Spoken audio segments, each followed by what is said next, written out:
morning. We're on a little trip into mid-Wales. It's raining, but it is Wales, of course.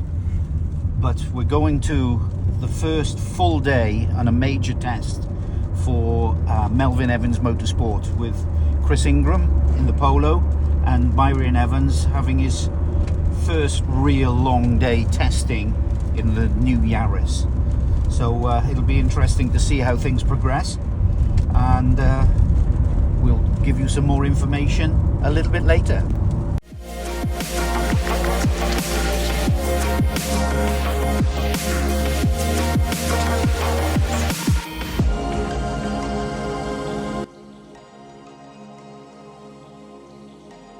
Well, welcome to Sweet Lamb, the most famous, probably, spectator area in the whole of Wales, this.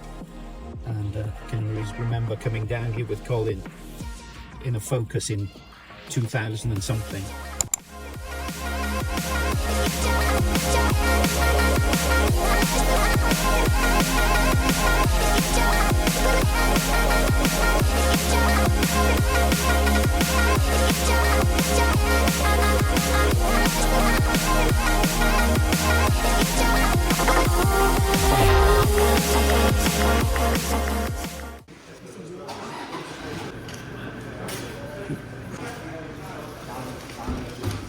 Pacenote book is this. As Cameron Fairs put you up to this, hasn't he? Sent me one over. Yeah, he sent me. I mean, that is terrible. I mean, all right. Well, we can try it anyway. Unfortunately, this is going to get wet today. It's going to be ruined. So, today at the test, Alex can't make it. He's busy in work, and I know that young Dan James is here to sit in with Chris to possibly be a fill-in co-driver in the future. But I also am allowed to get on the notes today, so this is going to be a first. It'll be 20 odd years since I read pace notes, so that's going to be interesting, but hopefully you'll know the road by the time I get in. But let's just have a try and see what it feels like.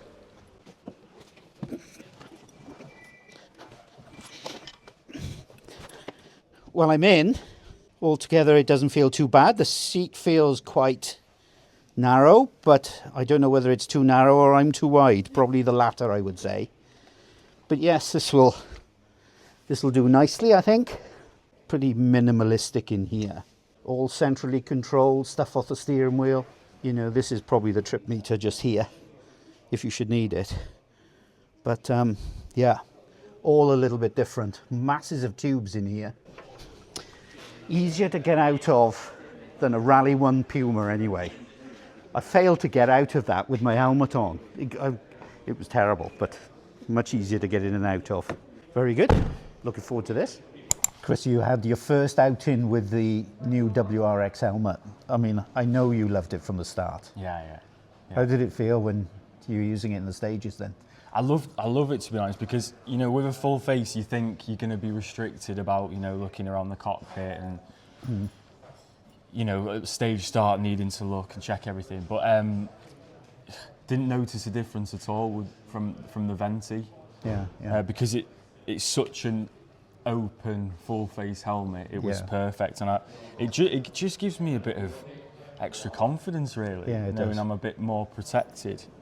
Well, Sebastian Loeb always used a full face helmet on events that he felt were dangerous. You know, but with this, you don't have to compromise that peripheral vision, do you? So I have to say, it does look dead cool, doesn't it? Yeah. And that's almost as important, isn't it?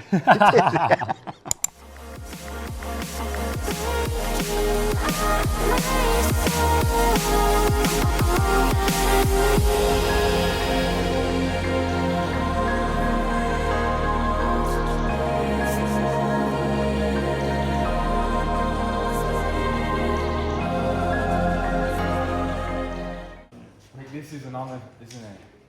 Is it? You know, for me or for you? for you to sit in with the winner of the Legend Fires Northwest Stages. Oh no, absolutely. Mind you, It's a hell of a victory to have, mind. No, it's an honour for me, mate, honestly. I haven't read the pace notes yet. You better wait and see what happens after that.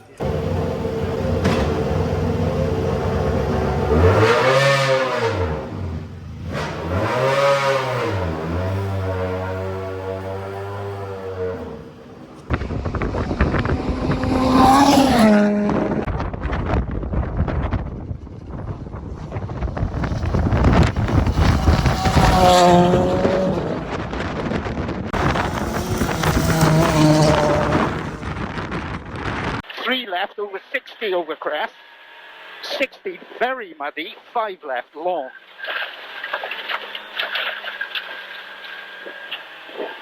.40. Plate 4 right in, opens, left over 80. Nips 3 left over crest, over 80. And max jump, 50. Leftish over big jump, 50, jump, 5 left, 60, jump, max 1 left, half, 120, max middle over jump rightish, 100, brake crest, 50 over crest, fast 4 left, nips, stay in, right over 60. Left over 40, tightens 3 after gate, 30, late 2 left. Stay in over jump, max left long, 80. Hang on, got to go back over here. 80, leftish 2 right over crest, 80. You're not bad, you are you? 3 left over 60 over crest, 60, very muddy, 5 left, long. What do you think of the car, Nick? Not bad. The jumps are incredible. 40, late 4 right in, opens. Left over 80. Nips 3 left over crest, over 80.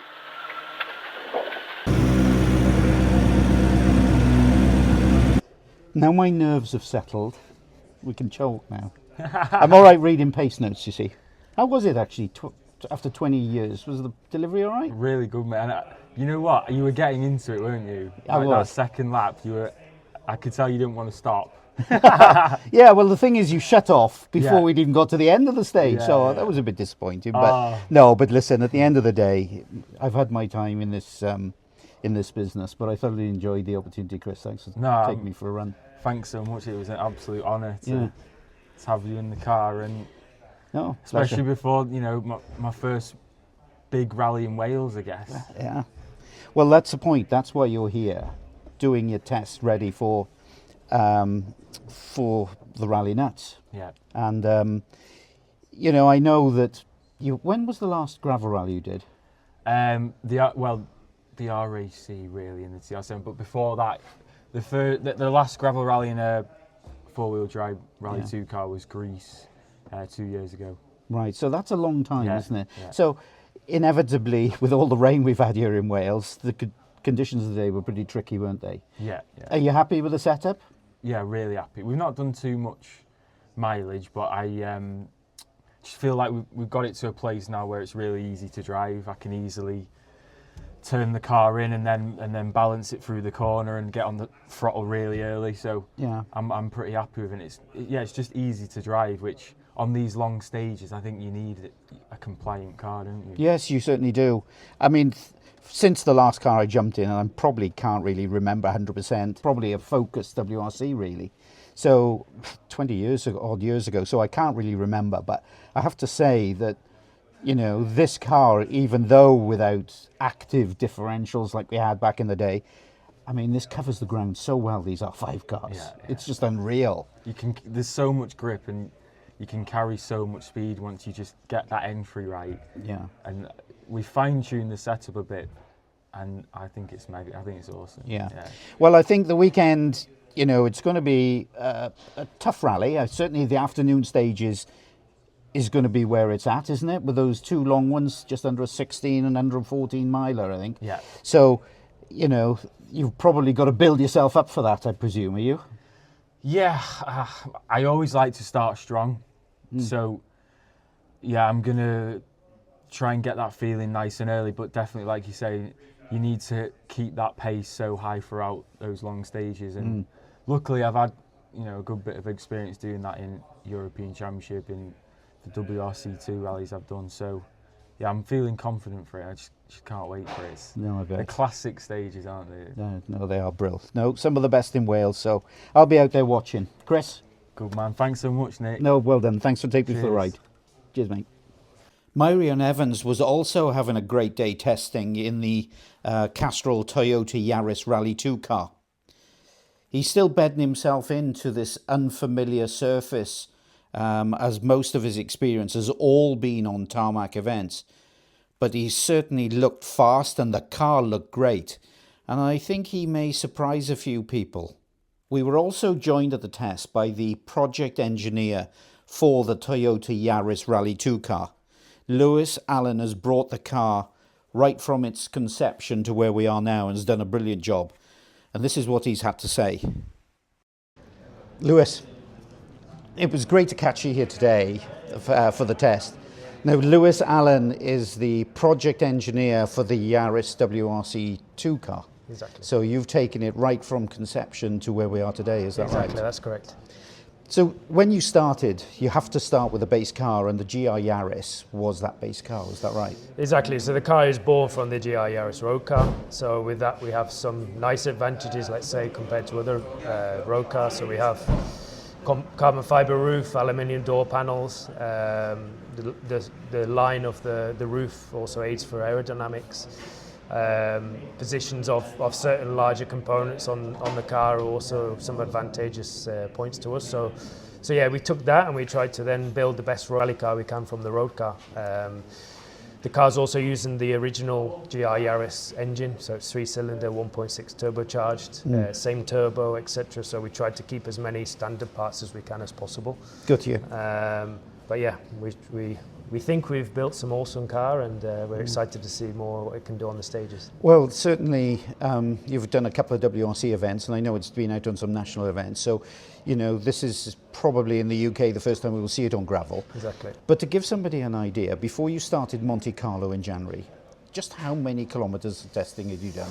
So we did roughly 15,000 kilometres. So that's a mixture of tarmac, gravel, ice, snow, in all different conditions, all different countries. So we were in obviously Finland, Belgium, we've been Spain, Portugal, France, rough gravel, light gravel, fast gravel, My word. rough tarmac, etc. So we tried to give it a really hard life during the 15,000 kilometres, and during that time we did many different evolutions of each component on the car, really to make sure that the car was first competitive, but also importantly reliable and ready for the customer to take in their hands and use as appropriate straight from the beginning, basically. Yeah. So where we are now, to your aspirations of where you wanted to be, how far off are you? No, I think we're very pleased with the performance that we've had already. And of course the development never stops, and it was never planned to stop, so we will continue to push forward and make the car faster and even faster and better. But I think already the speed that we've shown on both surfaces around the world has been very positive, and we're excited to see more what the car can do.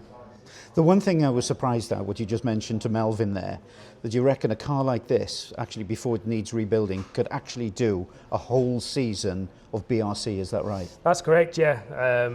The kilometres or the mileage, let's say, on the British Championship rounds is, let's say, reasonably low to what the car was kind of designed for, which was the World Series. So on the World Championship events, you're looking for around 300 kilometres for the event, and then probably another 50 kilometres of pre-event test, where here in the BRC, you're obviously doing a lot less than that. So it's also quite a nice package for the customer then, because they, let's say, don't have to do any big rebuilds or worry about the car for the full season, really. So it's a nice point. Well, I know it looks great anyway. It's certainly caused a bit of a buzz on the launch we had a few weeks ago, and I'm looking forward to seeing how it goes on Saturday. So, Lewis, thank you very much for your time. Great job. No problem. Thank you very much. Good luck. Thank you. Well, it's been an interesting day. Reading pace notes for the first time in probably just over 20 years. That was quite interesting, but you know, there's still some life in the old dog yet anyway, and no funny business. I'm not going to come back co-driving, so no offers, thank you. But Melvyn Evans Motorsport is ready for the Rallynuts Severn Valley Stages this weekend. Chris is quite happy with his setup, and I think it's going to be one hell of a fast rally. There's going to be some carnage, but I think it's going to be brilliant. I hope you've enjoyed this footage once again, and as always, if you're happy, please like us and do subscribe to our channel so you'll get the insight into when more stuff is coming.